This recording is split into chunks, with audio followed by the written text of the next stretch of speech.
C'est parti. Bonsoir à tous et à toutes. On est très heureux sur l'InMode, grâce à Midreshet Yehuda, de recevoir le docteur Joël Anart, ou Yoel pour ceux qui le connaissent en mode israélien. Voilà, donc il habite aujourd'hui à Jérusalem. Il est passionné d'histoire. Il exerce en tant que spécialiste en rétinologie au centre médical de Shaare Tzedek. Et il a d'ailleurs fait une thèse, puisqu'il a écrit son doctorat sur l'inventeur du vaccin de la peste et du choléra. Donc voilà, on est très heureux que tu puisses nous développer ce thème ce soir. C'est à toi, Bechavod. Bonsoir. Ok, c'est parti. Alors bonsoir à toutes et à tous. Merci d'être parmi nous. On va essayer de rendre ça assez interactif. Donc ce que je vous propose, c'est de commencer, de faire une petite introduction, de commencer à vous déballer la vie de Havkin. Vous allez très vite voir de qui il s'agit et de quoi il s'agit. Et puis de temps en temps, de faire des petites pauses pour permettre de faire des échanges sous forme de questions-réponses. Je suis très heureux d'avoir dans l'assistance ici même le professeur Kotek qui a aussi travaillé sur Havkin et quelques autres personnes qui ont déjà entendu parler de Havkin. Donc il y a un gros biais. D'habitude, lorsqu'on prononce le mot Havkin, personne ne connaît rien. Et je vais peut-être commencer par l'épilogue. En effet, les livres sont sortis il y a quelques temps, il y a peut-être 5 ans pour le premier, il y a 3 ans pour la version grand public aux éditions Lishma. Et depuis, j'ai été contacté par des membres de la famille Havkin, dont un certain Alexander qui vient de Russie, qui est un arrière-petit-fils d'un demi-frère de Havkin, qui a créé un site internet sur Havkin. Donc il y a un certain engouement autour de la personne de Havkin. Et un engouement qui est d'autant plus d'actualité que nous sommes en période de pandémie. Pendant longtemps, on a cru que la pandémie, c'était quelque chose qui appartenait au livre d'histoire. Et là, on se rend compte bien malgré nous qu'on est plongé en plein dedans avec toutes les incertitudes, toutes les inconnues qu'un tel mot colporte. Et donc, la plupart des choses qui ont été dites sur Havkin concernent son parcours scientifique. Et en effet, c'est un parcours, comme ça a été introduit, qui est assez impressionnant, puisque Havkin a développé des vaccins contre la peste, contre le choléra, qui ont sauvé, on pense, des centaines de milliers, voire des millions de vies, en particulier en Inde. Mais comme on le sait tous, lorsqu'on sauve une vie en période de pandémie, on évite une contagion, vu que les maladies infectieuses, par définition, sont contagieuses et donc voilà, donc beaucoup de gens doivent leur vie à Havkin. Mais ce qui m'intéresse ici, c'est pas tellement d'entrer dans les aspects de la carrière scientifique de Havkin qui est éloquente, mais surtout d'insister sur l'aspect le moins connu de Havkin, qui est vraiment très très peu connu, puisque je crois que je suis à peu près un des seuls à avoir touché à ça, qui est son rapport, on va appeler ça la judéité, et au contenu juif de son existence. Et pour ça, on va devoir faire quelques efforts de contextualisation. Et ça tombe bien parce que Havkin est né en 1860 à Odessa, il est décédé en 1930 à Lausanne et il a parcouru beaucoup de pays, beaucoup d'endroits qui vont nous obliger à nous interroger à ce que signifie être juif dans tel ou tel climat. Donc, à la question en quoi Havkin nous parle aujourd'hui, plutôt que de prendre ça comme, sous l'angle vaccinal et d'entrer dans les détails techniques de la bactériologie que je ne maîtrise pas d'ailleurs et qui ne sont pas forcément pertinents parce que les temps ont bien évolué et actuellement nous sommes confrontés à un virus et pas à une bactérie. Donc lui, il s'est attaqué frontalement à des bactéries, donc c'est autre chose, c'est complètement différent. Donc ça, je laisse un petit peu de côté, mais on va évidemment, c'est la trame autour de laquelle notre récit va se développer. Et en fait, je vais plutôt m'intéresser, comme je l'ai dit, aux problématiques juives qui ont été systématiquement esquivées jusqu'à présent dès lors qu'on parle de ce personnage. Pourquoi ont-elles été esquivées? Eh bien, parce que Havkin est très difficile à arranger. C'est une espèce d'ovni dans l'historiographie juive qui est assez cadrée, où on a l'habitude de ranger les personnages dans nos petites catégories. Donc, il y a le sioniste, il y a le religieux, il y a tel ou tel, il y a, je ne sais pas moi, on peut multiplier toutes les catégories et toutes les lectures de l'histoire juive contemporaine, de l'histoire juive récente, et Havkin échappe plus ou moins à toutes ces catégorisations. Vous allez voir pourquoi. Tout d'abord, Havkin, en 1860, naît à Odessa, dans un milieu qui est très favorable et très engagé dans la Haskalah, donc un tout petit peu d'histoire, donc on connaît tous plus ou moins la ligne générale, mais il faut savoir que la Haskalah, la Aufklärung, les Lumières ont commencé donc en France, surtout se sont développées en Allemagne et se sont étendues dans un second temps vers l'Europe centrale puis orientale pour atteindre Brody puis Odessa, où Havkin naît, comme dit, en 1860, dans une famille qui est acquise à l'idée que les Juifs peuvent être des citoyens russes et cette entreprise de russification n'est pas anodine. Elle correspond à une volonté de faire de l'ensemble de la communauté juive des parfaits sujets loyaux du tsar de toutes les Russies, en espérant que la Russie accueille ces juifs. Malheureusement, les choses ne vont pas, enfin malheureusement, heureusement, je ne sais pas, mais les choses ne vont pas tellement suivre le cours qu'auraient voulu les partisans de la Haskalah, puisque la Russie va être à plusieurs reprises ensanglantée. Pourquoi je vous parle de la Russie maintenant? Parce qu'Afkin est né, mais surtout parce que c'est là où se concentrent les forces vives de la communauté juive, c'est là où vit la majorité du peuple juif. Quand on dit Russie à l'époque, on parle de l'Empire tsariste, qui inclut évidemment l'Ukraine, dont Odessa, mais qui s'étend jusqu'à la Pologne. Donc, Varsovie est la ville dont on pense à l'époque où Afkin naît qu'elle compte le plus de juifs, et Odessa est la seconde ville. La particularité de Odessa, c'est que c'est une ville assez récente. Elle a été fondée en 1789 sur les ruines d'une ancienne forteresse turque, et les juifs croient à un nouveau dynamisme, à une nouvelle possibilité d'écrire l'histoire sur les bases justement de cette révolution française qui a donc pris son élan la même année. Et la famille de Afkin, en particulier le père de Afkin, Aaron Afkin, est engagé dans une société qui s'appelle la Société pour la promotion de l'instruction parmi les Juifs, qui est dirigée par un certain monsieur Gainsbourg, qui doit être un des seuls Juifs à l'époque qui a l'oreille du tsar. Pas toujours, on le verra, mais c'est donc des personnes qui ont une certaine influence dans la réflexion, puis dans les véritables modalités de coexistence entre la communauté juive et les autres communautés au sein de l'Empire tsariste. Il faut bien concevoir que Odessa, par exemple, est en réalité une mosaïque de peuples. Il y a des Ukrainiens, il y a des Russes, il y a des Grecs, il y a une petite communauté italienne, il y a des Allemands, et au milieu de ça, il y a un tiers de la population à peu près quand Afkin naît qui est juive. Donc on parle d'une population d'à peu près 300 000 personnes, dont 100 000 juifs. Seule Varsovie, à l'ouest, dans l'Empire tsariste, compte plus de juifs. Voilà, donc l'idée, c'est que les Juifs puissent totalement s'intégrer. Et Afkin et Valdemar Afkin, qui porte en fait le nom de Valdemar Mordechai Afkin, Valdemar Afkin est censé être l'exemple même de ce Juif qui s'intègre. Il est placé dans les écoles d'État. Il ne va pas dans les écoles juives, il n'apprend pas l'hébreu, il ne parle pas le yiddish. À la maison, on parle en russe. Son père a eu 2 enfants d'un premier mariage, 2 garçons. Ensuite, il s'est remarié. Afkin est l'aîné d'une fratrie de 4 nouveaux enfants, donc c'est le seul garçon, il aura 3 jeunes sœurs. Et Afkin est censé être ce nouveau juif qui va véritablement pouvoir être un juif russe, ou plutôt un russe de confession israélite, la confession israélite se limitant la plupart du temps à aller à la synagogue à Yom Kippour dans une espèce de relation plutôt sentimentale au judaïsme, mais qui ne se traduit pas dans un judaïsme vécu. Un petit bémol à apporter à ce portrait à gros traits de son milieu familial, c'est que le second mariage du père de Afkin avec donc la mère de Valdemar, Rosalie Landsberg, s'effectue alors que cette dernière est la fille de David Landsberg qui enseigne les matières juives au collège juif de Odessa, qui est une institution assez éclairée, mais qui garde quand même une certaine relation avec l'histoire juive en particulier. Et Afkin va apprendre quelques rudiments, le jeune Afkin, donc quelques rudiments d'histoire juive auprès de son beau-père.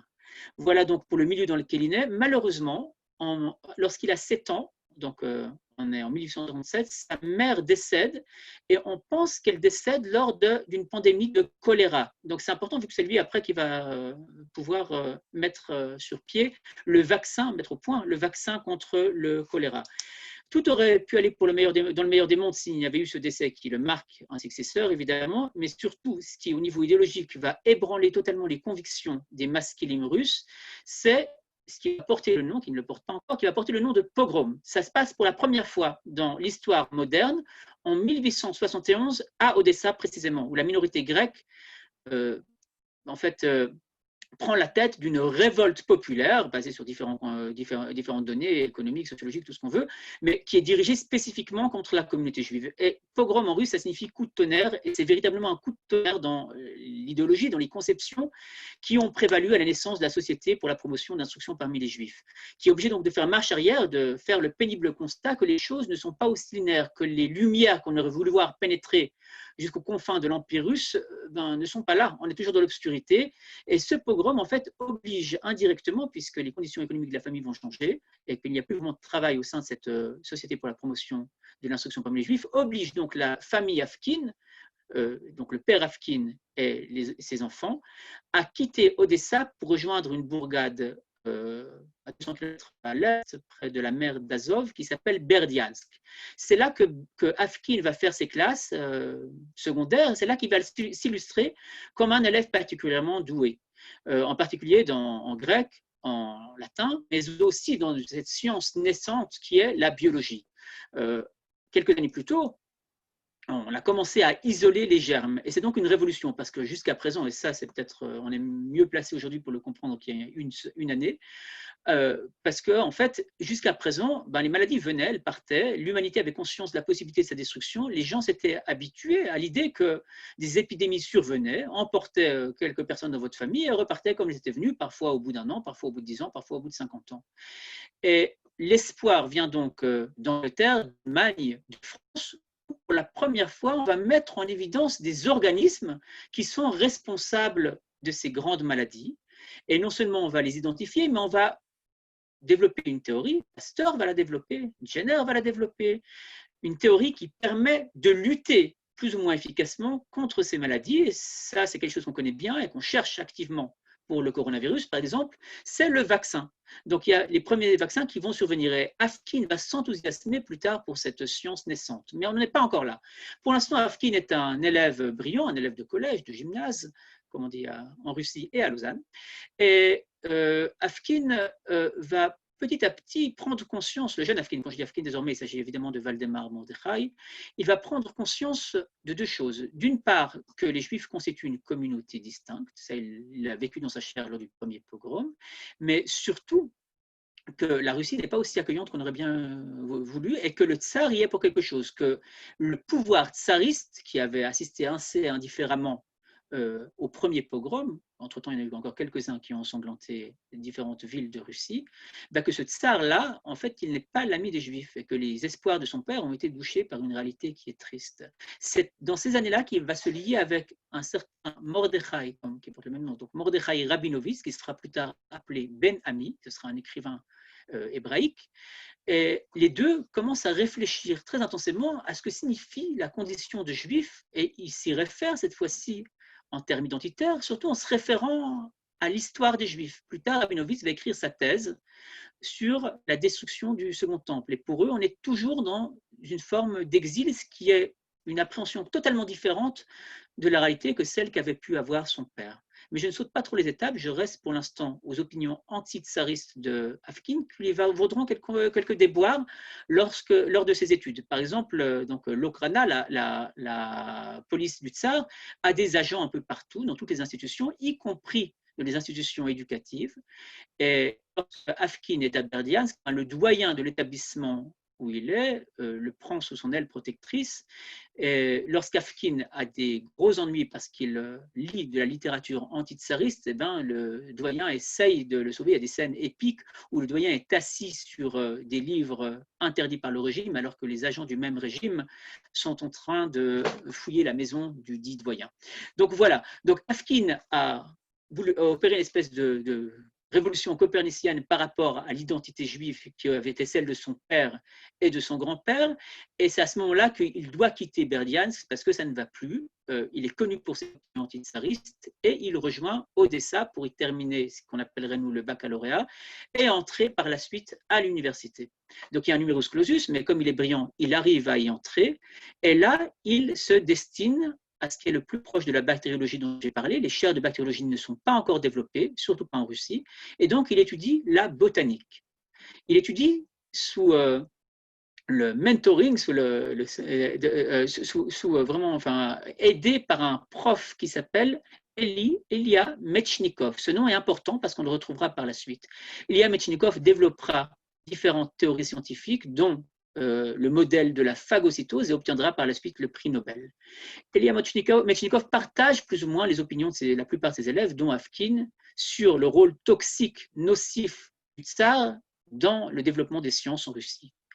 Et Afkin, à ce moment-là, est à Odessa lorsque va éclater le second pogrom d'Odessa, le plus grand, celui de 1881. Mais là, les choses sont différentes. Elles vont prendre un tournant complètement différent et c'est une grande première dans l'histoire juive puisque va se créer une ligue d'autodéfense. Et Afkin joue un rôle capital, accompagné notamment de Rabinovitch et de quelques autres amis. C'est lui qui va mettre sur pied le concept, puis l'élaboration concrète de la défense des Juifs. Donc, je vais aller assez rapidement. Tout cet exposé que je vous fais, il est au pas de charge, mais c'est juste pour permettre de poser quelques jalons dans la vie de Afkin. Et Afkin se retrouve, par exemple, un Shabbat matin. Il faut savoir que à l'époque, certaines synagogues étaient organisées par corporation. Donc, Afkin est mandaté par le comité d'organisation de la Ligue d'autodéfense pour aller parler aux bouchers et aux shoratim, qui ont leur propre synagogue et qui, de par leur aspect physique assez impressionnant, sont censés être en première ligne contre les pogromistes. Les rumeurs vont grandissant. Pourquoi pogrom? D'abord, comment on sait qu'il va y avoir un pogrom? Donc, j'ai oublié un élément essentiel, c'est que le tsar Alexandre II a été assassiné à Pétersbourg par un groupe de jeunes personnes affiliées à un mouvement révolutionnaire nommé la volonté du peuple, Narodnaya Vola, et Afkin n'en fait pas partie, même si par la suite, la police tsariste va lui coller un dossier d'appartenance à Narodnaya Vola. Mais ce qu'il faut savoir, c'est qu'il y a une réaction terrible, et notamment antisémite. Parmi les 11 personnes qui ont conjuré pour assassiner le tsar, il n'y avait qu'une juive, mais la fureur populaire s'en prend avec la Sainte Ligue et toutes sortes de choses qu'on a du mal à imaginer, s'en prend précisément à la population juive, et on sent que les choses se préparent à Odessa. En effet, les gens qui fréquentent un peu les tavernes sentent qu'on parle de viol, on parle de vol, on parle de détruire complètement la communauté juive. Et donc, Afkin se retrouve un Shabbat matin dans une synagogue en train d'essayer de convaincre les gens de se défendre, mais il y a un petit détail que ses copains avaient oublié, c'est qu'il ne parle ni le yiddish, ni l'hébreu, ni quoi que ce soit qui puisse lui permettre de communiquer directement avec les autres juifs. Donc, il se lance dans une violente diatribe en russe, mais les gens ont très peur qu'il y ait des agents du tsar qui soient infiltrés et que se soit pris pour de l'agitation socialiste.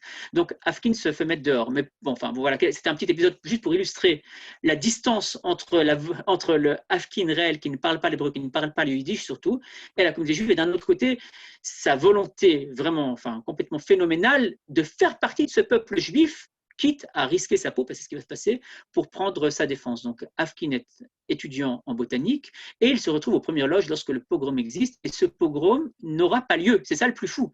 C'est que les pogromistes s'avancent. Je passe vraiment toutes sortes d'épisodes. Si vous êtes intéressé, vous pouvez lire le bouquin.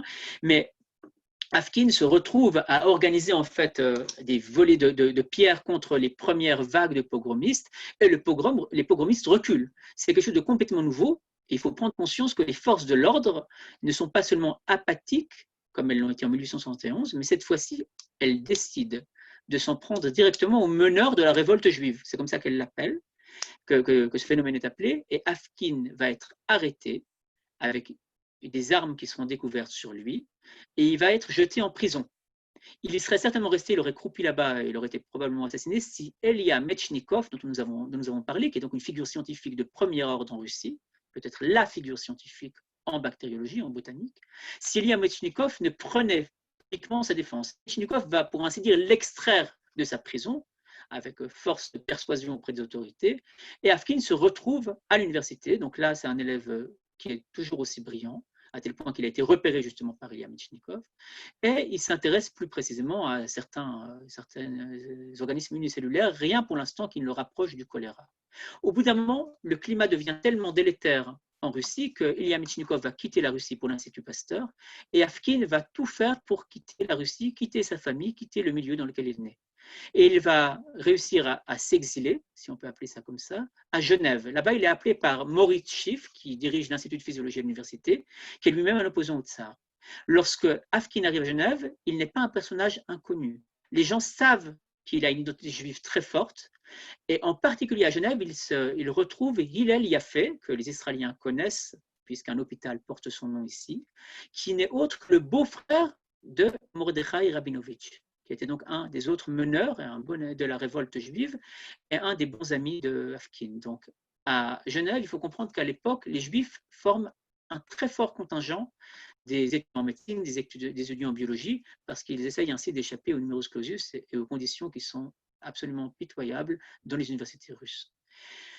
Alors voilà, on retrouve Afkin à Genève. Là, il travaille sérieusement, mais ce n'est pas vraiment son truc. On ne lui propose pas des bonnes conditions. Et lorsque Elia Metchnikov lui propose de gagner Paris pour se rendre à l'Institut Pasteur, Afkin saute sur l'occasion. Évidemment, ici, je brosse un portrait à gros traits. Je saute quelques épisodes, une invitation ailleurs. Ce que je n'ai pas dit, mais qui est important, c'est qu'à un moment, on a dit en russe, à Afkin, on lui a dit, excusez-moi la syntaxe, on a dit à Afkin, alors qu'il était encore en Russie, que s'il voulait progresser dans le monde académique, il devait absolument se convertir à la religion orthodoxe, qu'il refusa de faire. On parle donc d'un juif qui est complètement identifié au peuple juif en tant que nation, qui a une vision nationaliste des choses, mais si c'est ça la question, ce n'est pas un juif qui pratique la halakha dont il n'a absolument aucune idée.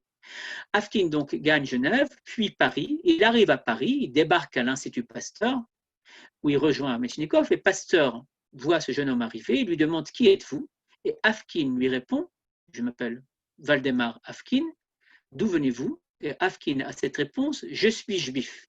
On est donc en 1881 à Paris. Cette phrase ne veut absolument rien dire. En France à l'époque, on peut être israélite tout mieux en essayant de se coller d'une manière ou d'une autre au vague mouvement des Lumières, à la Révolution, en essayant de s'identifier à la nation française. Je suis juif, ça ne signifie absolument rien. Et pourtant, Afkin a cette phrase. Et on est avant l'arrivée massive des Juifs d'Europe orientale qui prendra son essor les années suivantes. Afkin continue son engagement auprès de la communauté juive, mais il n'y a pas véritablement de communauté juive institutionnalisée, vu que le mode consistorial interdit de penser comme Afkin, mais il se lie à des personnages comme Eliezer Ben Yehuda, à d'autres personnages qui sont proches de la mouvance des Chovevet Tzion qu'il avait découvert à Odessa, qui est donc le berceau des Chovevet Tzion. Et là-bas, Afkin se fait une place parmi les gens qui vont promouvoir l'hébreu comme langue vernaculaire et le renouveau de l'hébreu, et qui vont articuler un projet qui est un projet sioniste ou proto-sioniste qui est donc pré-herzlien. On est dans un mode de raisonnement qui n'est pas encore politique et qui consiste à dire que la solution aux problèmes majeurs que connaissent les Juifs dans l'Empire russe, quel lapsus, dans l'Empire tsariste, consiste notamment, c'est pas la seule solution, mais consiste notamment à développer le Yishuv en Eretz Israël. Donc Afkin est personnellement engagé dans l'acquisition de terres. Il participe à des réunions, il participait déjà à Odessa à des réunions de gens qui étaient proches du mouvement Bilou. Et à Paris, il se lie donc à cette forme de sionisme plus intellectualisé qui tourne autour d'idées socialistes et autour de l'idée du renouveau de la langue hébraïque. Ça, c'est pour son attachement aux choses juives, en particulier les proches de Alexandre Marmorek. On retient pour l'instant ce nom. Et on revient à Afkin, le biologiste, si on peut faire ces séparations-là dans la vie d'un personnage. Évidemment, là, j'adopte une vision un petit peu intimiste. Il faut savoir que ce que je vous dis, c'est basé sur la lecture de son journal, dont je postule qu'il était honnête. Afkin était très, très méticuleux et il notait vraiment à peu près chaque jour ce qu'il faisait, en anglais, en français, il a essayé un petit peu en allemand, et pour les premières années de sa vie en cyrillique, donc là, j'ai eu un peu plus de mal. Mais là, on est déjà dans son écriture en français, et là, il décrit ce qu'il ressent, il décrit cet attachement profond pour le peuple juif, à tel point que lorsqu'il continue à faire des expériences, il dira que si le lapin, je sais plus, X meurt, ce sera, il dit avec beaucoup d'humour, une grande gloire pour Israël. C'est-à-dire qu'il est identifié comme juif. Dans ses recherches à l'Institut Pasteur, il est connu comme étant un personnage juif. Donc, dans un premier temps, il est un petit bibliothécaire, il n'a pas vraiment de poste. Et petit à petit, en passant ses nuits à faire des recherches, en se liant à Roux et à Yersin, il met au point, ce que je saute quelques étapes, mais il met au point ce qui va être le vaccin contre le choléra. Comment on fait ces choses-là? En fait, il s'agit une fois qu'on a identifié le germe du choléra, ce que Robert Koch avait fait en Égypte en 1883, on prend ce vibrio du choléra, on le fait passer dans différents milieux de culture, dans différents animaux, en l'occurrence des lapins, des kobettes, toutes sortes de choses, en espérant que la bactérie va être suffisamment atténuée pour provoquer une réaction immunitaire une fois qu'on l'aura injectée, sans tuer ou sans provoquer des symptômes majeurs. Et à un moment, voilà, une fois qu'on a fini avec les animaux, il faut passer à l'expérimentation clinique humaine, et Afkin a le courage de s'inoculer son propre vaccin, ce qui est assez remarquable. Alors, il développe un peu de fièvre, mais pas plus que ça. Donc, finalement, il doit montrer que sa démarche a une certaine base scientifique, reproduire son expérience moult fois, et Afkin est connu, il présente ses résultats devant la Société de biologie comme l'inventeur du vaccin contre le choléra.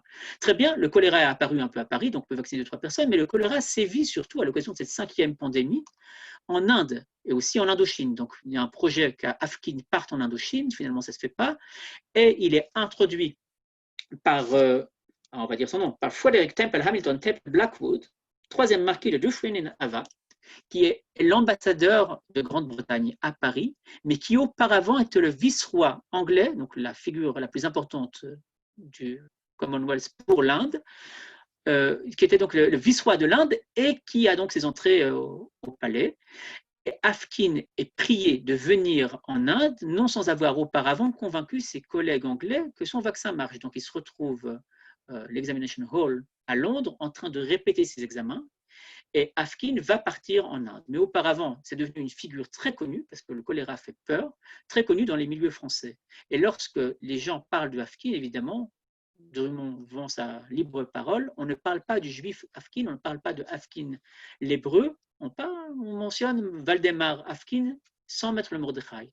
Et pourtant, à ce moment-là, Afkin insiste pour que lorsqu'il signe des articles, lorsque son nom paraisse, il y ait Valdemar Mordechai Afkin. Un petit détail que j'ai oublié, c'est que le 31 juillet 1892, Pasteur écrit au prince Alexandre Oldenburg, qui est le ministre de la Science de l'Empire tsariste, pour proposer le choléra qui est en train de tuer des sujets du tsar de toutes les Russies. Et au vu des antécédents de Afkin, l'administration tsariste refuse que Afkin, opposant au tsar, puisse sauver les sujets du dit tsar. Donc, en août 1892, vaccination individuelle, le nom de Afkin commence à circuler. Ensuite, Afkin à Londres et Afkin qui part pour l'Inde. Est-ce que vous voudriez faire une petite pause pour poser des questions éventuellement ou je continue d'ingé? Hein? Johan, avec moi? Ce long monologue vous a peut-être épuisé? On continue? Non, pas du tout. Pas du tout, Joël. On va proposer. Moi, en attendant que je donne la parole aux autres, est-ce que tu voudrais nous dire comment ça t'est venu cette passion pour Afkin? Comment tu veux nous dire en une minute? Alors, comme beaucoup de gens le savent ici, je suis né à Lausanne, j'ai grandi à Lausanne et comme beaucoup de jeunes lausannois de ces années-là, on avait des problèmes pour compléter des minyanim au cimetière de Lausanne, donc j'ai été appelé assez jeune à compléter, à être 10e. Et à ce moment-là, j'ai fait attention à une grande tombe sur laquelle il y avait une inscription assez étonnante où on parlait d'un disciple de pasteur fidèle à la foi de ses ancêtres qui avait sauvé des centaines de milliers de vies. Et quelque chose. Donc je me suis de fil en aiguille intéressé. Il y avait aussi un vague petit journal pour enfants qui s'appelait Emouna Junior, je pense que ça a disparu au bout de 3 ans, qui traînait à la synagogue de Lausanne. Et donc on parlait de Afkin, mais en des termes assez apologétiques et qui ne sont pas rigoureusement exacts au niveau de l'histoire, mais enfin, c'est comme ça que j'en suis venu à m'intéresser à Afkin. Lorsqu'il s'est agi de faire une thèse en médecine à Lausanne, ce qu'on pouvait faire à partir de la 4e, 5e année là-bas, j'ai commencé par faire des cultures cellulaires dans un projet d'oncologie qui était franchement pas très enthousiasmant. Et donc, à ce moment-là, le nom de Afkin m'est revenu. J'en ai parlé à un monsieur qui s'appelle Vincent Barras, qui est quelqu'un d'extrêmement ouvert et qui m'a encouragé à aller de l'avant. À ce moment-là, j'ai pris connaissance de la littérature qui existait sur Afkin et surtout, j'ai eu l'occasion donc de passer du temps aux archives Afkin, c'est-à-dire à l'université hébraïque à Givatram. Il y a ce qui s'appelle la Sifriya Leumit. Et là-bas, il y a pas mal de cartons qui sont consacrés à Afkin. Donc voilà pour répondre à ta question. Et puis, quand on entre là-dedans, on se prend en jeu. Ok. Merci Joël. Je te lis 2 questions qui sont sur le chat et je viens de permettre d'ouvrir les micros. Donc après, vous pourrez ouvrir votre micro pour cette parenthèse de questions. On a un monsieur qui nous pose, est-ce qu'il y a une relation entre Yersin et Afkin? Oui. Et deuxième question, c'est est-ce que Afkin a-t-il participé au congrès sioniste ou a-t-il rencontré Herzl? Super. Alors, on va y venir. On arrive. C'est vraiment la suite du programme. Donc, oui, Afkin a rencontré Yersin d'abord à l'Institut. Ensuite, lorsque Yersin est parti en Orient, où il va mettre en évidence ce qui va s'appeler Yersinia pestis, le germe qui est responsable de la peste, il va le faire à Hong Kong. Afkin, à ce moment-là, sera déjà en Inde. Donc, on brûle quelques étapes. On va arriver en Inde. On s'apprête à prendre le bateau pour l'Inde. Donc, on va arriver. On va reparler d'Yersin. Ça, c'est la première chose. Mais il y aura une grosse conflictualité par la suite avec Yersin et un petit peu aussi avec Roux. Ça, c'est la première chose. Mais Afkin est considéré comme un pastorien de premier ordre, comme le professeur Kotek qui nous écoute a eu l'occasion de l'écrire en essayant de réhabiliter la mémoire de Afkin à ce niveau-là. Afkin échappe, je l'ai dit, aux catégories. Donc, pour les Français, il est considéré comme un Anglais. Pour les Anglais, il est autre chose. Je ne vous entends plus. Ah, on m'entend là? Si, on entend parfaitement, Joël.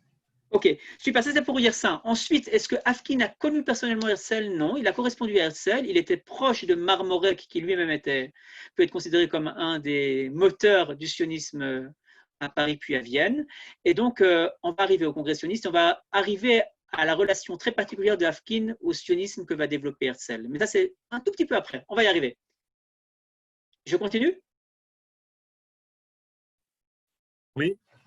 Alors, on prend le bateau. Il y a le professeur Schmuel qui veut dire un mot.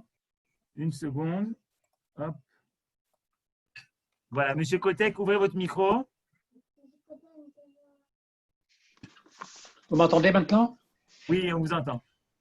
Alors, c'est juste pour annoncer que lorsque Afkin a quitté l'Institut Pasteur, il est devenu un sociétaire, si vous voulez, de l'Institut Lister à Londres. Et Lister et Pasteur, c'était un peu la concurrence entre les deux.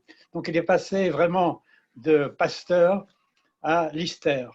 Ce qui fait que lorsque j'ai eu la chance d'assister au centenaire de l'Institut Pasteur et que j'ai parlé en particulier de Havkin, ce que j'ai dit n'a pas été publié parce qu'il était plus considéré comme étant un pasteurien. C'est celui qui a quitté l'Institut Pasteur. Pour vous dire que l'histoire se fait aussi parfois d'un pays à l'autre lorsqu'il y a deux écoles bactériologiques concurrentes, ce qui était le cas à l'époque. Merci, mais on peut retrouver le texte du professeur Kotek comme de nombreux autres textes, notamment consacrés au développement de la médecine en Eretz Israël à cette époque-là. Mais j'en reviens à Havkin. Et Havkin donc, se rend en Inde, mais en se rendant en Inde, donc avec des bactéries dans ses bagages, il va faire escale à Aden. Et je mentionne cet épisode parce qu'il va s'arrêter à Aden et pour lui, c'est un marqueur identitaire très fort. À ce moment-là, lorsqu'il débarque, donc il se balade un petit peu autour du port et puis il quitte un peu les sentiers battus et il se retrouve quelque part où il voit deux énergumènes habillés bizarrement, mais avec des espèces de petites franges qui dépassent de leurs vêtements. Et donc, Havkin se dit peut-être c'est des juifs, ça pourrait être rigolo. Donc, il leur dit Shema Israël, Hashem Elokeinu, Hashem Echad. Et les gens répondent. Havkin connaissait cette phrase et les gens répondent Baruch Shem Kavod Baruch Hu Olam Vaed. À ce moment-là, ça bouleverse complètement Havkin et l'oblige à une réflexion identitaire, à quelque chose qui va mûrir en lui et qui va l'habiter durant tout son séjour en Inde. Parce que quand Havkin arrive en Inde, il arrive à Calcutta, donc c'est pas la porte à côté. À ce moment-là, il n'est pas payé véritablement par le gouvernement anglais, malgré toutes les promesses qu'on lui avait faites. Il est soutenu par certains officiers sanitaires, notamment certains Simpson. Et il part avec un attelage, quelques laborantins qui ont été mis à sa disposition, mais c'est tout. Et donc, il ne sera pas défrayé pour ces années-là. Et il part, il se rend en particulier au Bengale, dans toutes sortes de provinces vraiment reculées en Inde, et il pratique sa vaccination contre le choléra. Il a développé une méthode d'industrialisation, ce qui n'est pas rien. Et surtout, à ce moment-là, ce qu'il met en place, et c'est assez révolutionnaire, c'est ce qu'on va appeler des groupes contrôle. C'est-à-dire que on sait que le choléra est en train de s'étendre dans une région, donc il va avant le feu, comme ça, il va là où le vecteur du choléra se dirige, et il vaccine, par exemple, dans des prisons, une personne sur deux. Donc évidemment, actuellement, aucune commission d'éthique ne validerait une telle étude, mais à l'époque, ça se faisait dans le monde colonial britannique. Et donc, il vaccine une personne sur deux, le choléra survient, et il emporte ceux qui l'emportent, et Havkin tient rigoureusement ses statistiques et publie des articles qui visent à démontrer l'efficacité et même l'innocuité de ces vaccins. On en est là. Havkin est très très éloigné à ce moment-là physiquement du peuple juif qui vit pour la plupart en Europe orientale et qui commence à s'exiler aux États-Unis, pour un tout petit peu en Eretz Israël, c'est vraiment mineur en termes de chiffres, et vers l'Europe occidentale. Et à ce moment-là, Havkin, lorsqu'il voit des enfants indiens qui étudient avec le précepteur du village, ne peut s'empêcher d'écrire à son ami Rabinovitch que pour lui, ça évoque ces enfants qu'on voyait dans les Khadarim à Odessa. Donc, il a une très très forte nostalgie pour ce judaïsme vécu qu'il n'a pas connu. C'est à ce moment-là que Havkin commence à se demander comment lui, au bout du monde, il peut se sentir juif et qu'il commence à pratiquer, si on veut utiliser ces catégories un peu grossières, à pratiquer certaines mitzvot. Ensuite, il survient un événement majeur en 1894, c'est que la peste survient en Inde. Alors là, c'est la panique totale. Il faut comprendre ce que ça signifie. La peste, c'est, bon, évidemment, dans l'imaginaire collectif, c'est une maladie qui est terrible et pour cause. On ne va pas rappeler les chiffres de la peste noire en Europe, ni ses conséquences pour le peuple juif, mais il suffirait que l'épidémie se propage via le pèlerinage à la Mecque et atteigne les confins de l'Europe pour que l'Europe soit menacée. Donc il y a des délégations qui arrivent de plusieurs pays, de France, d'Allemagne, d'Angleterre, évidemment, de Turquie, enfin d'Angleterre métropolitaine, pour essayer de voir ce qui se passe, pour essayer de comprendre. Les techniques qui existent lorsque une épidémie de ce genre-là survient, c'est principalement la quarantaine, d'isoler les villages qui sont atteints, de pratiquer des couvre-feux dans les villes et d'incinérer au plus vite les cadavres en brûlant tous les objets personnels et souvent en ne tenant absolument pas compte des sentiments de la population indigène. Il faut comprendre qu'on a une administration britannique qui est là pour maintenir l'ordre, mais qui ne s'embarrasse pas beaucoup des sentiments de telle ou telle famille. Donc ça crée des mouvements de réaction populaire qui sont absolument inimaginables. Et voilà, donc pour l'alternative, les antibiotiques n'existent pas, il n'y a pas encore de vaccin contre ces choses-là. Donc ce qu'on peut faire, c'est véritablement faire ce qu'on a vécu nous, mettre des pays au ralenti et donc interdire à des gens de manger, interdire à des gens de se nourrir et donc augmenter la mortalité, non pas de manière théorique par rapport à l'insuline diabète, tout ça, comme nous on peut le vivre, mais directement parce que les gens vont mourir de famine. Donc c'est terrible une épidémie. Au-delà de l'aspect directement pathogène du germe, ces effets sociaux sont encore bien plus radicaux que ce que nous on a pu connaître. Et c'est à ce moment-là donc, que Afkin est appelé de toute urgence par le gouvernement à Bombay pour essayer de développer un vaccin anti-pesteux. Et donc, il s'appuie sur les dernières recherches de l'IRSIN qui lui-même mène des recherches parallèles et essaye de faire la même chose. Et au bout de très peu de temps, finalement, il arrive, en y travaillant jour et nuit, à mettre sur point un vaccin. À nouveau, il se l'inocule lui en premier, et ensuite il convainc plusieurs personnes. Dans ce vaccin, il y a un problème, c'est que le vaccin a des ingrédients d'origine animale et les populations hindoues refusent de l'utiliser. Donc, ce qu'il fait à Bombay, c'est qu'il se lie avec l'Aga Khan, qui est le chef des Ismaélites, qui est une communauté assez influente là-bas, donc des musulmans chiites, et il se lie vraiment très profondément à lui. Et l'Aga Khan met à disposition du matériel, et surtout des locaux pour Afkin, et demande à ses fidèles d'aller se faire vacciner. Et on constate très vite que la mortalité est bien moindre parmi les Ismaélites. Donc la chose se propage. Et le vaccin, ça fait le tour du monde. Le nom de Afkin, vraiment, est prononcé par toutes les bouches. Vous allez à ce moment-là dans n'importe quelle ville européenne, n'importe quel village européen, vous dites le mot Afkin, les gens savent de qui vous parlez. On parle de lymphe de Afkin pour désigner son vaccin. On va bientôt parler de Afkinisation, Afkinization. Ce sont des mots qui sont connus.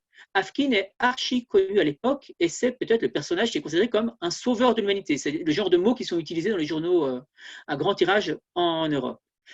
Alors, Afkin, à Bombay, va mettre au point non seulement le vaccin, va mais industrialiser la production de son vaccin et va vérifier l'efficacité de son vaccin en s'appuyant sur les mêmes groupes contrôle, sur la même notion qu'il avait développée précédemment.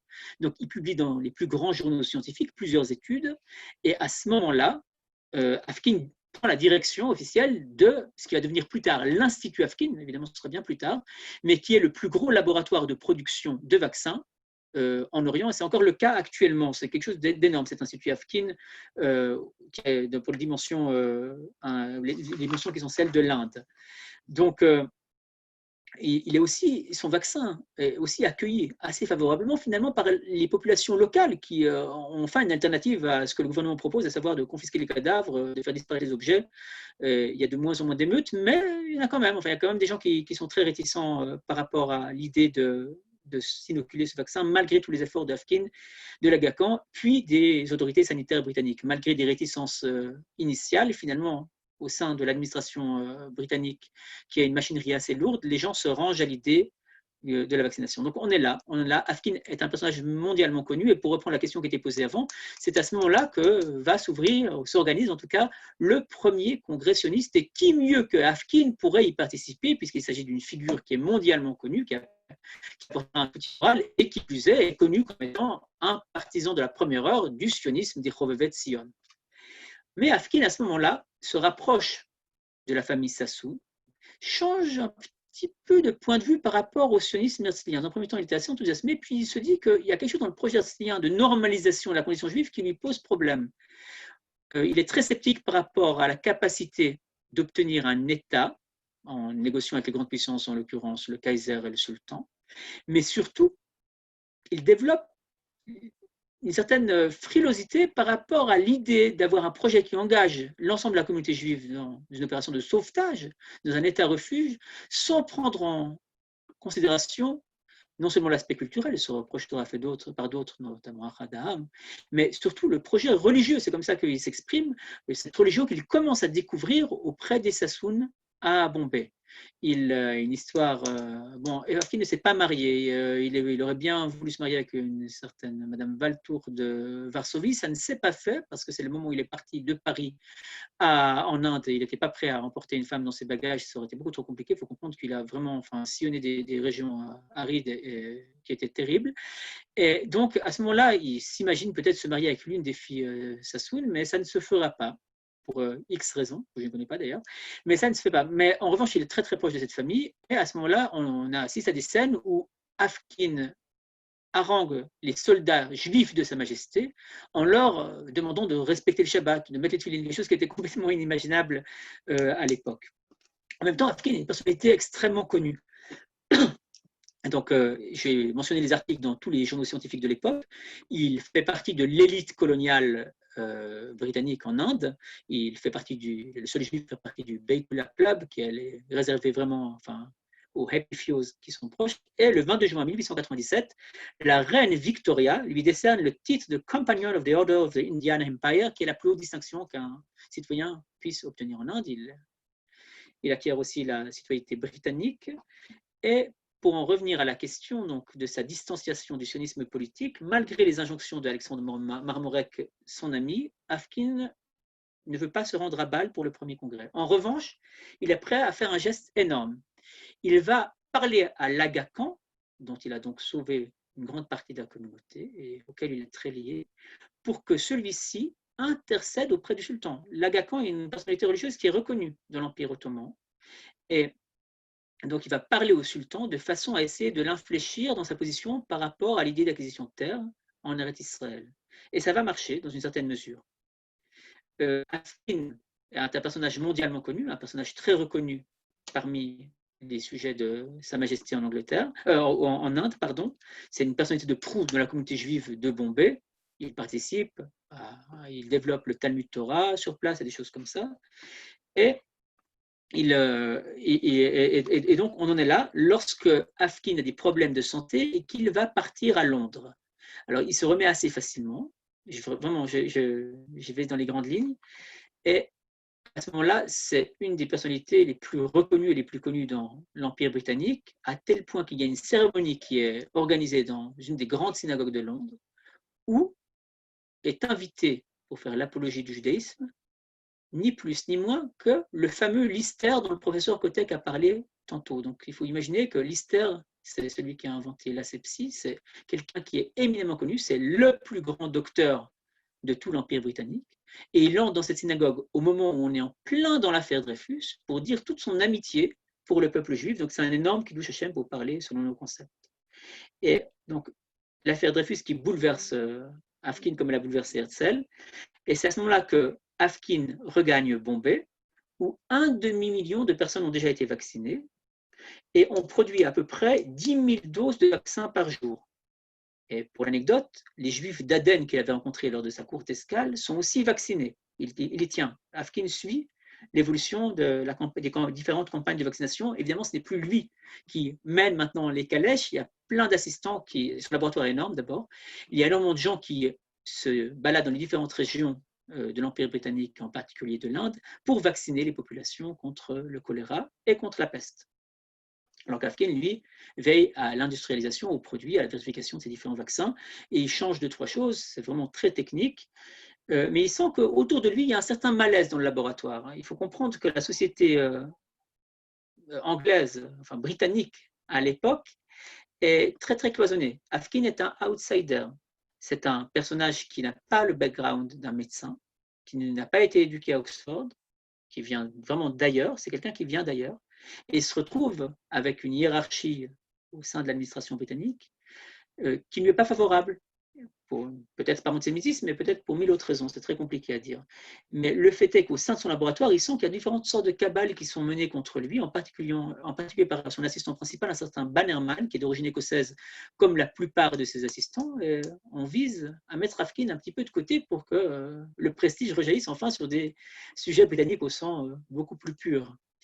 À tel point qu'il va se produire quelque chose de terrible, c'est que Afkin va être accusé d'avoir tué des gens à cause de son vaccin. On va y arriver. Auparavant, il faut comprendre qui est le Afkin dont on parle. Donc, on a parlé de la famille Sassoon. Pour revenir à cette trajectoire juive, c'est à ce moment-là que Afkin, poursuivant ses idées, via Alexandre Klein de Paris, va faire un don pour la yeshiva de Mir. Juste pour dire où on est, c'est ce même Afkin qui écrit aux archives israélites en France pour se plaindre de l'assimilationnisme qui prévaut, du dédain pour les matières juives. C'est Afkin qui, lorsque le choléra survient en Eretz Israël, fait parvenir les doses du vaccin à Hillel Yaffe, qu'il avait connu à Odessa puis à Genève, et qui a gagné entre-temps Eretz Israël. C'est Afkin qui s'occupe de commercialiser des vins de Rishon LeZion. Donc un Afkin très impliqué et très marqué identitairement. Et à ce moment-là, le 30 octobre 1902, Afkin est à l'apogée de sa gloire, lorsque la catastrophe que j'évoquais survient, dans un village reculé du Pendjab qui s'appelle Malkowal. Il y a un lot qui est parti de l'Institut de production des vaccins à Bombay, le lot 63N, et c'est un médecin qui inocule ça aux patients. Je vous donne directement la clé de l'énigme. Le médecin, contrairement aux ordres qui avaient été énoncés par Afkin, une fois qu'il a fait tomber sa seringue, ce qui peut arriver, la reprend, parce qu'elle est strictement interdit, et inocule le vaccin de Afkin à 19 villageois qui vont tous mourir dans les prochains jours du tétanos. Et là, ça va être le scandale. Ceux qui voulaient la peau de Afkin vont avoir l'affaire qu'ils voulaient pour mener ça en épingle et faire de Afkin un assassin. Alors qu'à nouveau, ça a été prouvé par la suite, Afkin n'y est absolument pour rien. Au contraire, c'est le médecin localement qui a désobéi, qui porte la responsabilité de cet épisode qui est pour le moins fâcheux. Mais en tout cas, les choses vont très vite se mettre en place. À ce moment-là, Bannerman va saisir différentes autorités à Bombay pour que Afkin soit évincé de ses propres laboratoires. Lord Curzon, qui chapeaute l'administration britannique, va se faire un plaisir de mettre Afkin sur la touche et on va nommer très rapidement une commission qui prendra le nom de celui qui la préside, commission Jenkins, pour essayer d'enquêter sur ce qui s'est passé. Afkin quitte l'Inde pour gagner Londres et à ce moment-là, il est dans une situation pas facile. C'est à ce moment précis qu'une contestation vient sur la paternité du vaccin du choléra.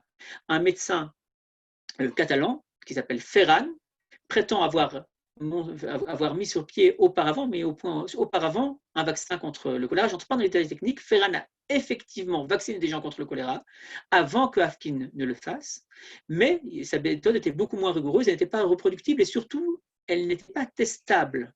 Alors que Afkin, lui, a réussi à démontrer avec les moyens scientifiques de l'époque que son vaccin lui marchait. Mais le fait est que, donc, pour le vaccin contre la peste, Afkin a mis sur la touche, alors que 6 millions de doses ont été distribuées, ce qui est énorme, et Afkin entame ce qu'on pourrait appeler une dépression. À ce moment-là, des hauts représentants de la science britannique vont prendre publiquement la défense de Afkin dans ce qui va s'appeler la petite affaire Dreyfus, parce que beaucoup de gens disent que ce n'est pas un hasard si Afkin, le juif qui s'identifie comme juif, est ainsi mis de côté, alors qu'en France, on est en plein dans les retombées de l'affaire Dreyfus. Et en particulier, un homme qui s'appelle Ross va se mettre avec Simpson, un ami d'Afkin, pour bouleverser tout l'ordre impérial et dire qu'il y a quelque chose qui est en train de se mettre en place, qui n'a rien à voir avec la science, mais qui appartient au monde des préjugés, à un monde qui est très-scientifique, et que justement, l'enjeu, de même que Dreyfus va être réhabilité, c'est de réhabiliter Afkin, qui n'est pour rien dans l'assassinat entre guillemets de ces malheureux villageois. Donc il y a un Afkin Committee qui se met en place et qui va recruter parmi les grands noms de la science britannique. Et à ce moment-là, malheureusement pour Afkin, le prix Bréant, qui était un prix donné par un scientifique français à celui qui inventerait un vaccin contre le choléra, est remis à Ferran. Et c'est là où Roux, que j'ai mentionné, à l'Institut Pasteur, joue un rôle qui est plutôt négatif vis-à-vis de Afkin. Afkin est contesté et finalement, je vous passe tous les épisodes parce que je vois que l'heure avance et il y a encore beaucoup de choses à dire sur Afkin. Finalement, Afkin, après maintes négociations, est renvoyé non pas à Bombay mais à Calcutta, sans possibilité de promotion. Et c'est là-bas qu'il va passer ses dernières années en Inde, actif surtout dans la communauté juive, en attendant de gagner Eretz Israël. En effet, Rabinovitch, son ami, qui est entre-temps en Israël, lui parle de l'Institut de bactériologie qui est en train d'être mis sur pied à Jérusalem. L'université n'existe pas encore.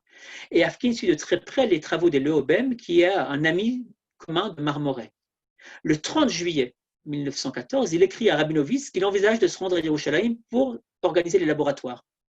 Malheureusement, 30 juillet 1914, voilà, on est vraiment la veille de la déclaration l'avant-veille de la déclaration de la guerre par l'Allemagne à la Russie.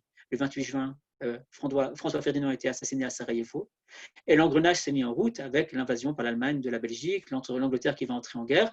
Et donc, Afkin, sujet avec un vague passeport russe, quoiqu'il n'ait pas la possibilité d'entrer en Russie, et surtout anglais, n'a aucune possibilité factuelle de se rendre à Jérusalem, qui appartient donc à l'Empire ottoman, ennemi de l'Angleterre. Alors Afkin fait ses bagages, mais au lieu de se rendre en Eretz Israël, il va partir pour les États-Unis d'Amérique. Là-bas, il va passer quelques bons mois à sillonner les communautés juives pour essayer de comprendre comment les choses fonctionnent. Donc cette fois-ci, on a un homme qui est clairement marqué comme un juif qui se dit orthodoxe, qui dit que les mitzvot sont ce qui maintient le peuple juif dans sa diachronie, et c'est ce qui aussi unit les juifs à une période donnée, c'est ce qui fait le lien finalement entre les activistes qu'il a pu rencontrer à Paris ou à Odessa et ces fameux juifs du Yémen dont nous avons parlé. Et donc Afkin là-bas rencontre pour la première fois le judaïsme qui se dit réformé. Il l'a rencontré un peu en France sous la forme consistoriale, mais il n'avait pas vraiment de contact. Tandis que là, Afkin est une personnalité à qui on demande d'écrire un article pour défendre des opinions. Et pas n'importe où, mais dans le Menarod Journal, qui est un grand journal lu par beaucoup de juifs. Et cet article, il prévoit de l'appeler Concerning Our People, sur l'endurance, la destinée du peuple juif. Et cet article est publié finalement en avril 1916 sous le titre Plaidoyer pour l'orthodoxie. Donc, ça fait un tabac. Il faut imaginer un scientifique de premier ordre, malgré toutes les tâches qu'il a eues dans sa carrière. Afkin est quelqu'un qui est extrêmement connu dans le monde juif. Et cet homme-là dit, écoutez les amis, il n'y a pas le choix. On peut faire tout ce qu'on veut en termes d'assimilation. Ça ne va pas marcher. Et non seulement ça ne va pas marcher, mais il faut qu'il y ait un peuple juif qui existe. Et pour que ce peuple juif existe, il faut qu'on pratique les mitzvot.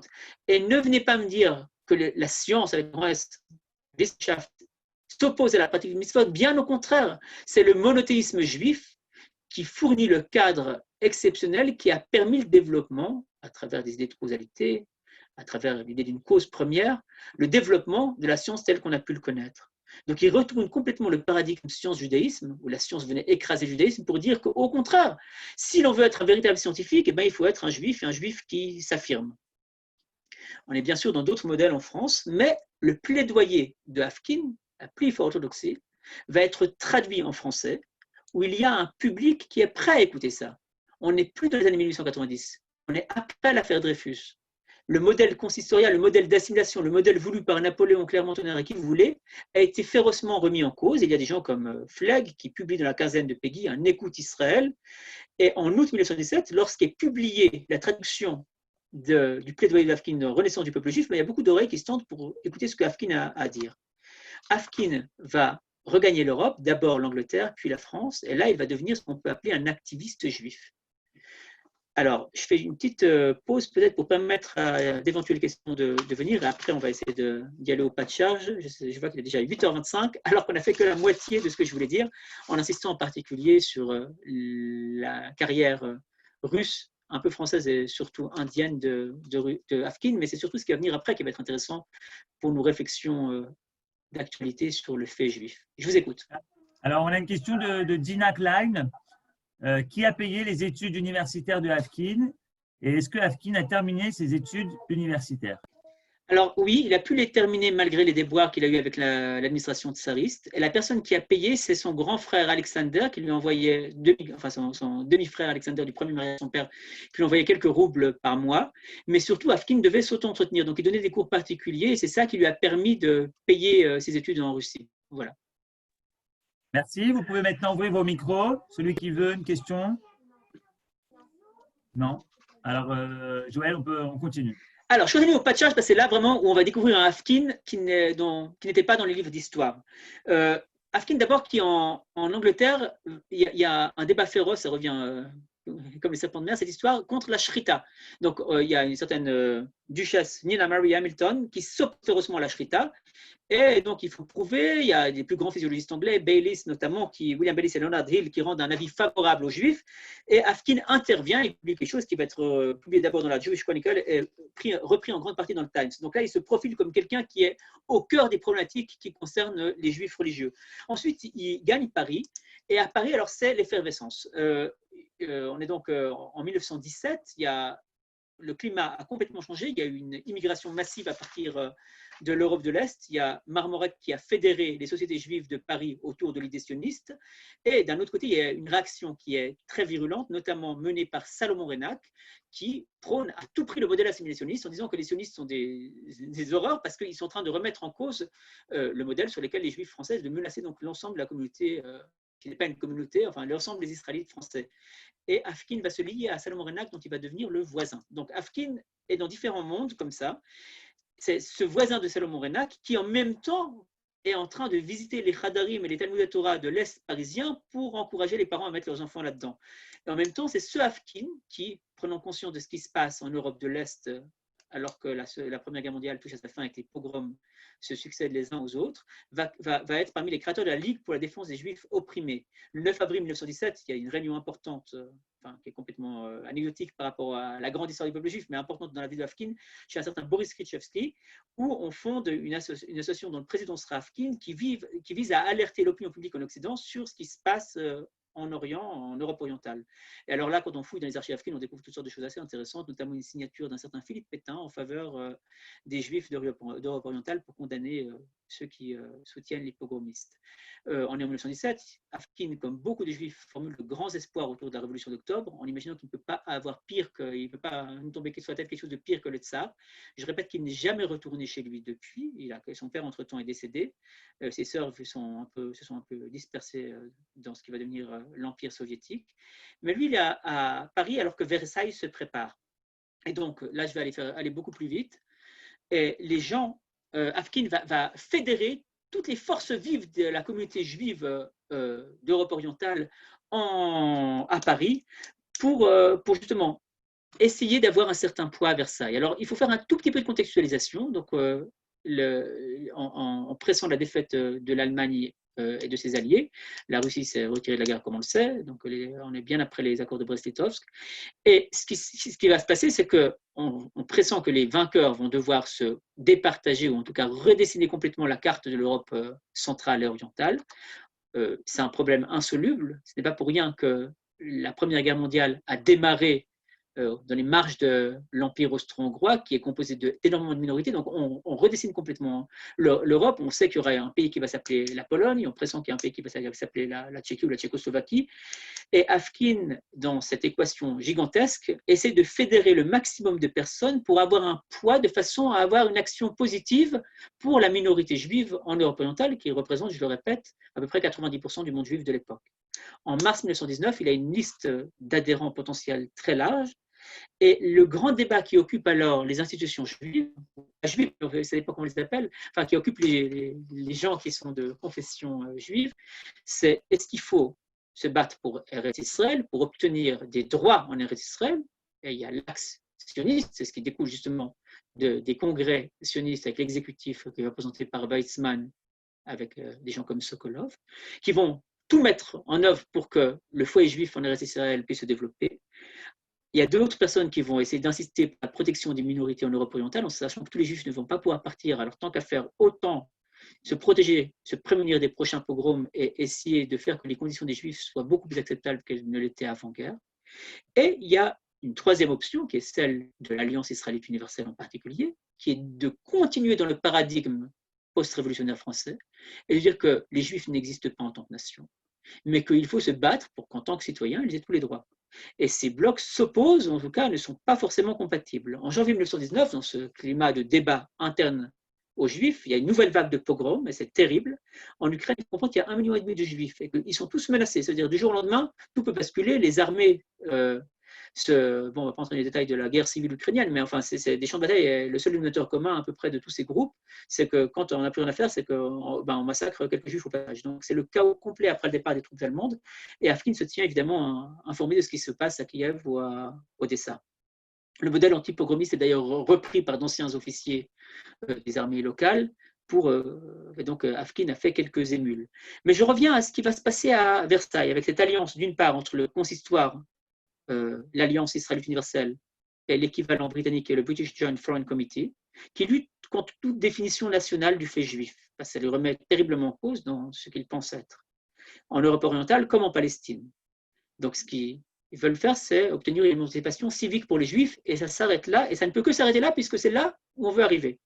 Il y a les sionistes, que j'ai déjà mentionné, avec Sokolov et Weizmann, et il y a ce qui va se fédérer autour d'Afkin, qui va prendre le nom de comité des délégations, qui vise à assurer en premier lieu, sans s'opposer directement au programme sioniste en Israël, mais qui va mettre l'accent sur la protection des minorités juives en Europe orientale.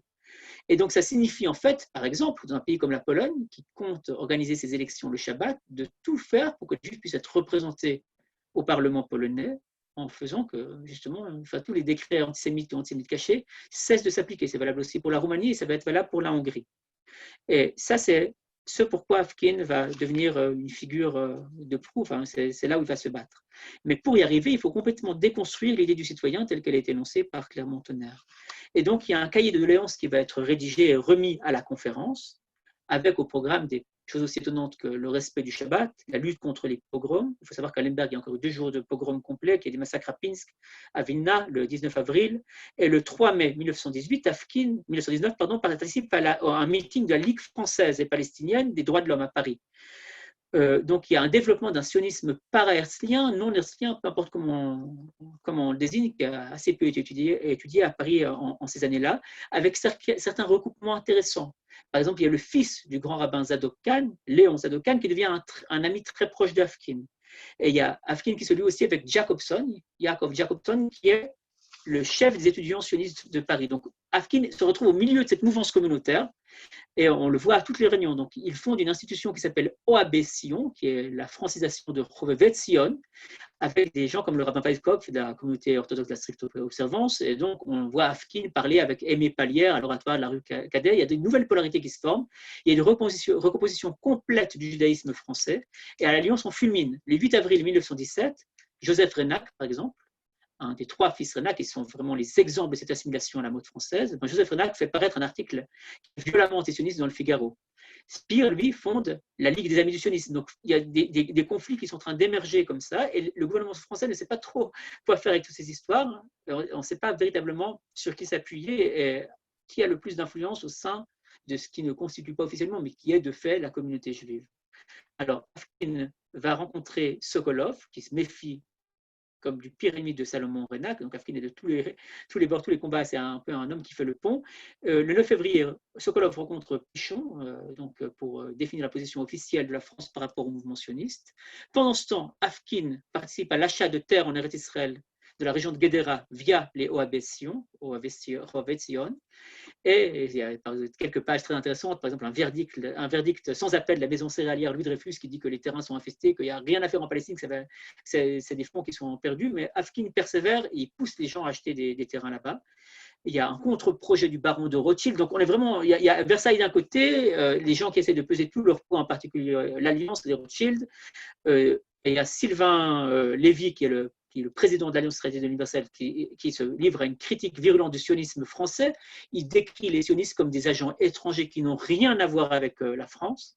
Entre-temps, l'Agacan, avec lequel Afkin est toujours en contact, a rencontré le président Wilson pour le rendre favorable au projet sioniste en Israël. Donc, vous voyez le rôle majeur, complètement oublié, que Afkin a eu dans toute cette histoire. Et le Conseil des Alliés, lors de sa réunion du 27 février, consacre les débats à la question sioniste. Donc Sokolov et Weizmann représentent l'organisation sioniste, Oussichkin les sionistes de Russie, Spire la Ligue des Amis du sionisme, donc le versant français des choses, Lévy, Sylvain Lévy, les Israéliens de France, et Sylvain Lévy se livre à un plaidoyer contre le sionisme, à tel point que Weizmann refuse de lui serrer la main. Donc les camps sont complètement coupés les uns des autres, et c'est dans ce contexte lundi 15 mai que Afkin remet sa pétition en faveur des Juifs d'Europe orientale, avec de nombreux signataires, mais on ne va pas entrer dans tous les trucs. Donc j'avance un petit peu.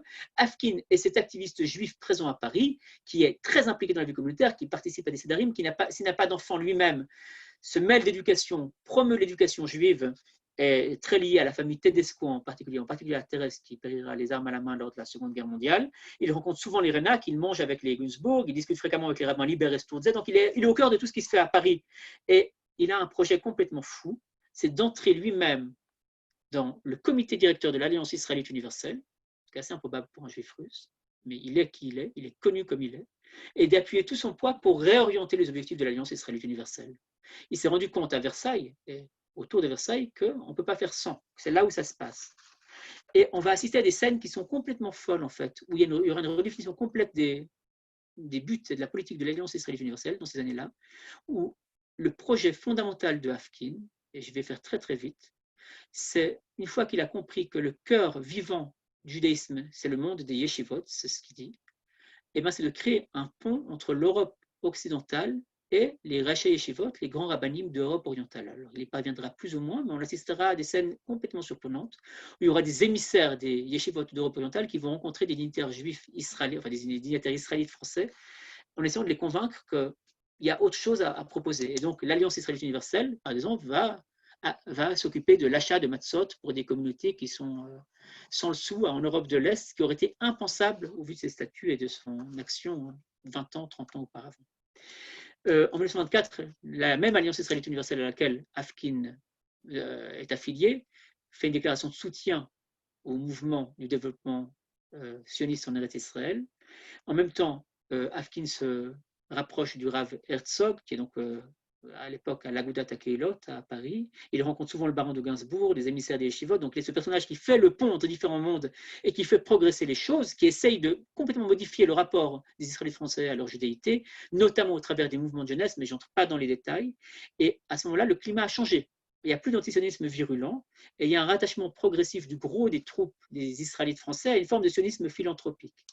Weizmann est à Paris en 1926, il rencontre Afkin, et à ce moment-là, l'Alliance israélite universelle a un projet commun avec le gouvernement soviétique qui est de développer la colonisation juive en Russie soviétique. Alors, c'est un épisode assez peu connu et assez éphémère, mais il y a des organismes proches de l'administration soviétique, le Komzet, l'OZ, dirigé par des juifs, et donc affilié de près ou de loin à la Yevsektia, qui vont essayer de convertir, entre guillemets, les populations juives locales à un mode de vie agraire, centré sur une activité villageoise.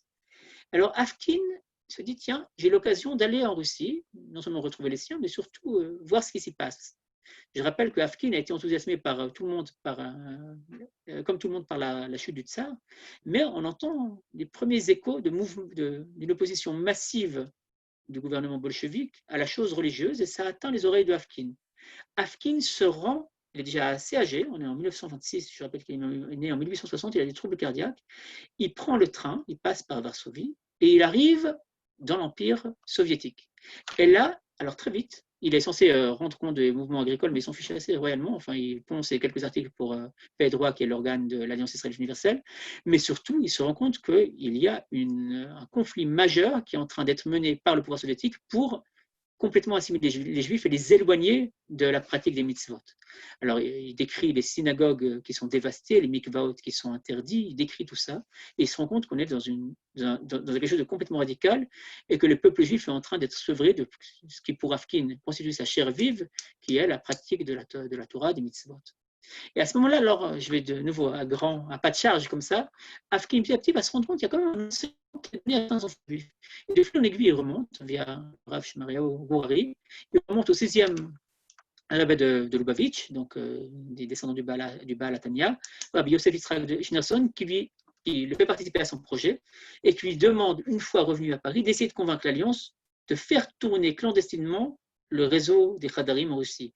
Et Afkin va s'y mettre. Donc je passe vraiment certaines étapes essentielles dans le vécu de Afkin, notamment lors de son retour en Europe occidentale, son arrêt à Varsovie où il visite les yeshivot qui se sont exilés face à l'avancée des troupes soviétiques, des troupes bolcheviques et qui sont en train de renaître en Pologne, notamment différents oratoires chassidiques, différentes races. Et Afkin regagne Paris et il pousse un énorme cri qui s'accentue lorsque le Rabbi Lubavitch est emprisonné, donc, avant d'être exilé, un énorme cri pour dire attention, on est en train de détruire ce qui reste du judaïsme en Europe de l'Est. Donc, bon, je vous passe vraiment son voyage de 1 an et demi, je vous l'ai résumé en quelques phrases, mais c'est quelque chose d'énorme.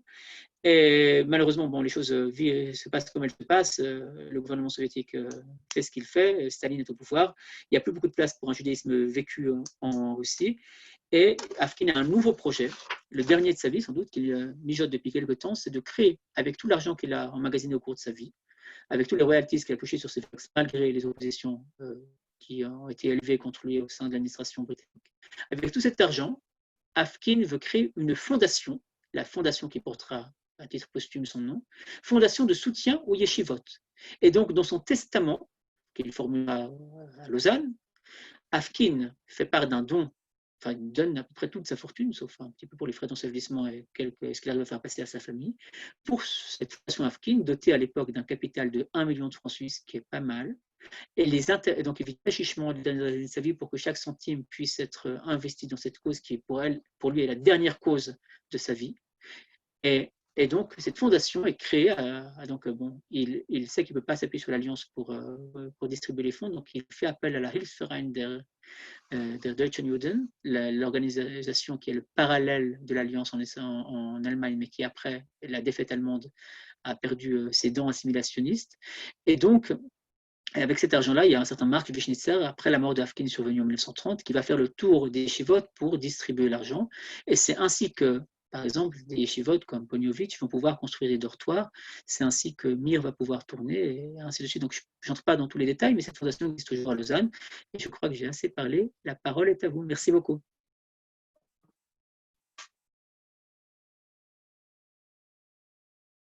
On revient à l'interactivité.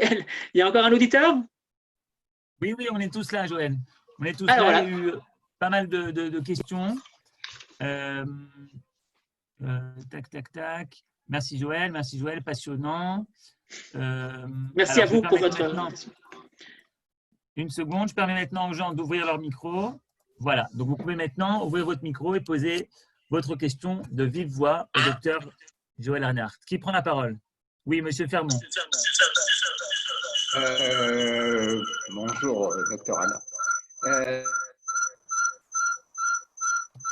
Attendez, monsieur Fermont. Oui.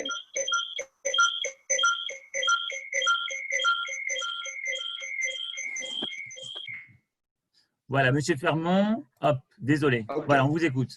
Sauf erreur de ma part, après cet exposé si riche, vous n'avez pas mentionné de voyage de Afkin en Palestine. Est-il venu? Alors, pour cause, parce qu'il n'y a pas été. Finalement, il n'a pas été. Alors là, vous m'obligez à entrer dans quelque chose d'un petit peu plus polémique.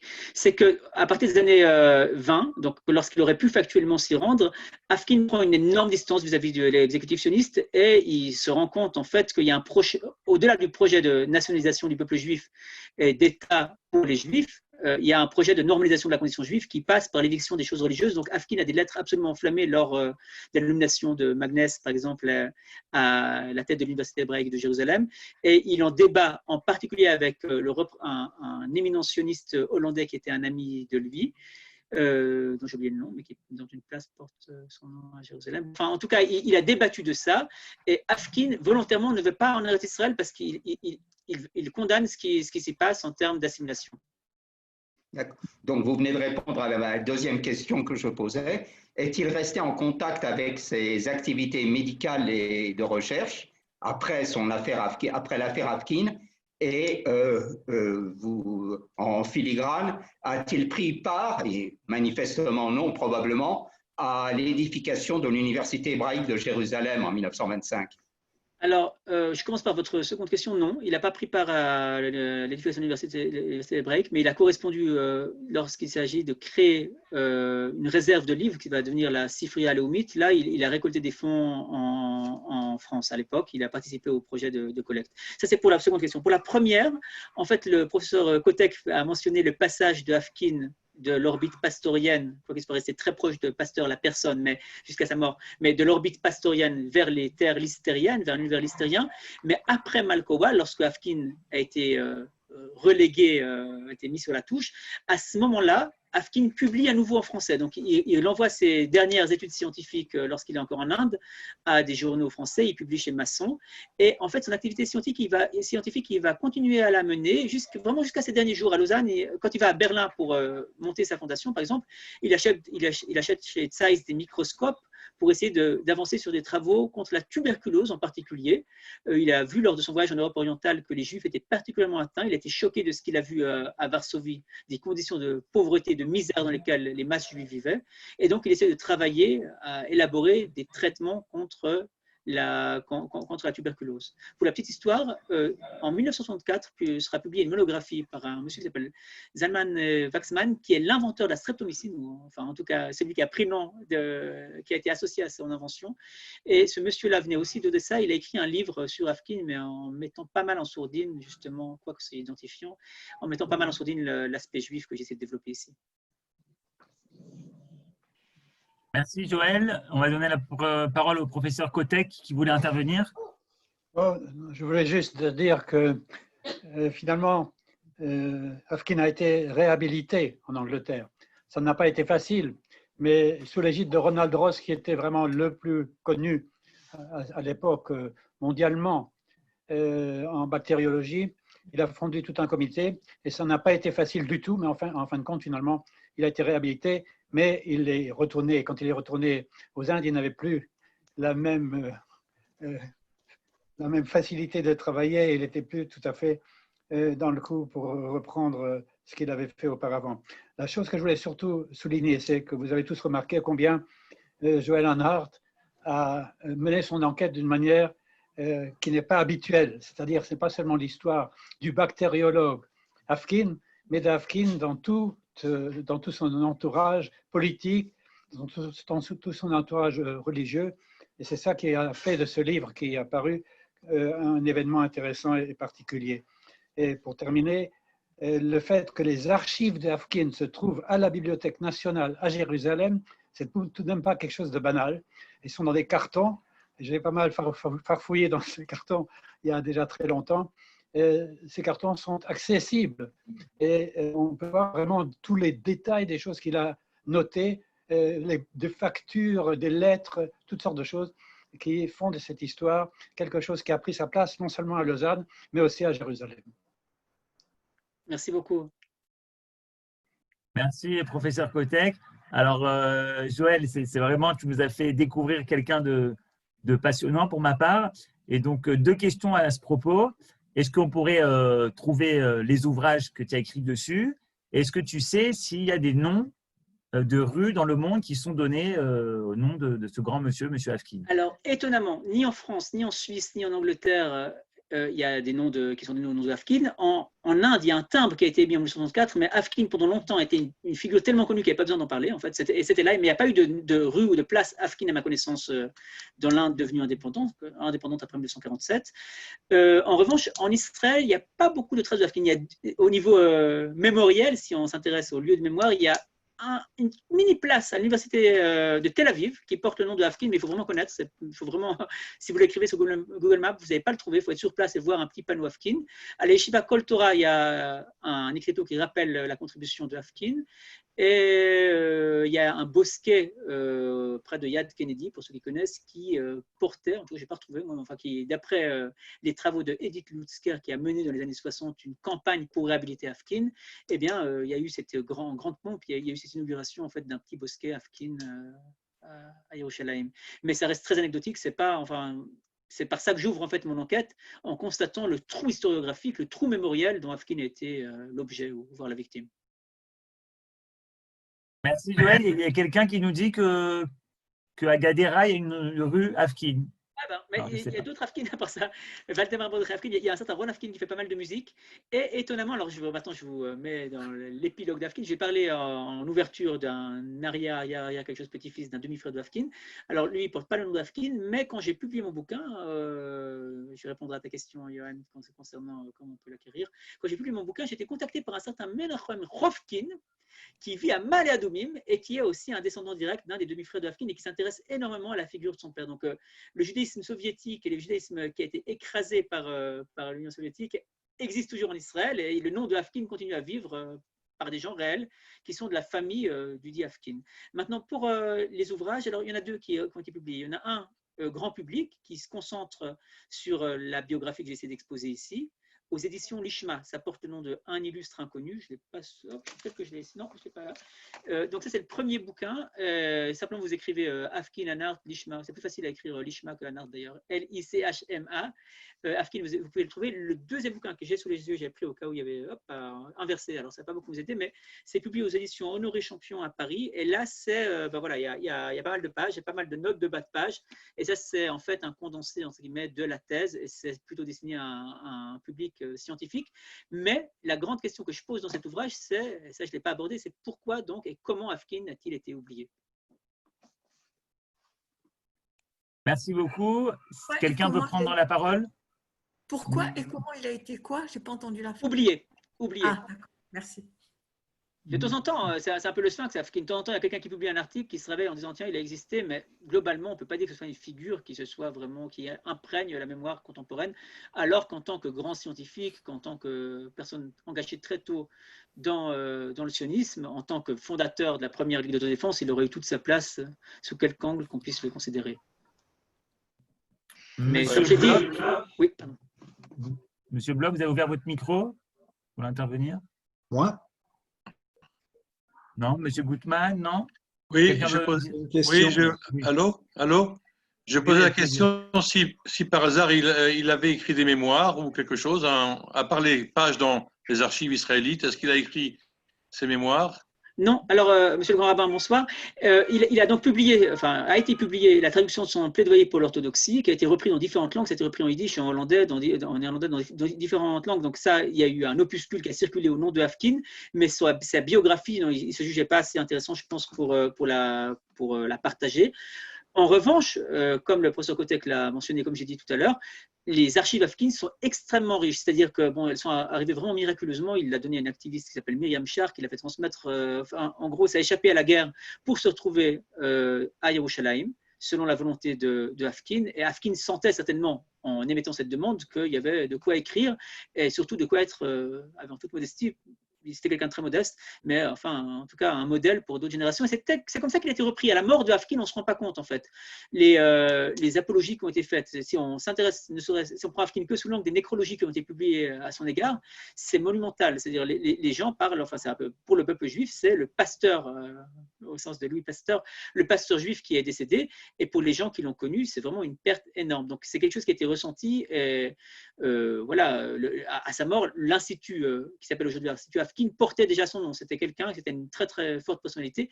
Et il y a plusieurs ouvrages ou plusieurs articles qui ont été écrits sur Hafkin à cette période. Et puis ensuite, il y a eu la Seconde Guerre mondiale. Et donc, Alors, je propose que, oui, je propose que pour mémoriser un peu son œuvre, on intervienne auprès du maire de Jérusalem pour qu'une des ailes de Sharet Tzedek, peut-être la Marpat à Enaïm, porte son nom.